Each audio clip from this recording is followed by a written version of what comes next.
AIIMS के निदेशक रणदीप गुलेरिया ने कहा कि 3 कोरल वैक्सीन के 3 उम्मीदवार जो चरण 3 के परीक्षण में हैं, वे जनवरी 2021 तक भारत में आपातकालीन उपयोग के लिए पात्र हो सकते हैं। यूके ने इतिहास में सबसे महत्वपूर्ण सामूहिक टीकाकरण कार्यक्रम शुरू करने की दौड़ में दुनिया के बाकी हिस्सों से आगे निकलते हुए फाइजर इंक के कोरोना वायरस वैक्सीन को मंजूरी दे दी। जैसा कि यूके ने आपातकालीन उपयोग के लिए फाइजर द्वारा कोरोना वायरस वैक्सीन को अपनी स्वीकृति दी थी, विशेषज्ञों ने कहा कि भारत के स्वयं के टीके चरण 3 परीक्षणों के खत्म होने के बाद जनता के लिए लगभग तुरंत उपलब्ध हो सकते हैं। ड्रग नियामक कोविड-19 के खिलाफ इसकी प्रभावकारिता के बारे में आश्वस्त है।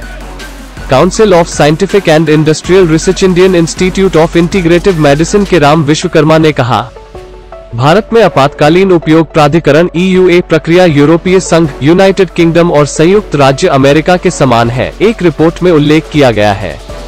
भारत में नियामक के यहाँ आवेदन करने के लिए फाइजर सिद्धांत रूप में यहाँ दिनों या हफ्तों के भीतर अनुमोदित किया जाना चाहिए। इस पर निर्भर करता है कि ड्रग कंट्रोलर डेटा से संतुष्ट है या नहीं।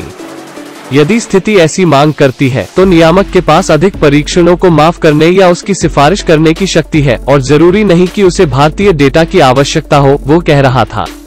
एम्स निदेशक रणदीप गुलेरिया, जो कोविड-19 प्रबंधन पर राष्ट्रीय टास्क फोर्स के सदस्य हैं, बताया कि सीरम इंस्टीट्यूट के कोविशील्ड और भारत बायोटेक के कोवैक्सिन कोरोना वायरस टीके जनवरी 2021 तक भारत में आपातकालीन उपयोग के लिए उपलब्ध हो सकते हैं।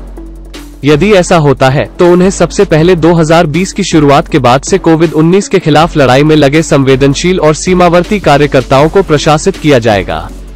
देखने के लिए धन्यवाद।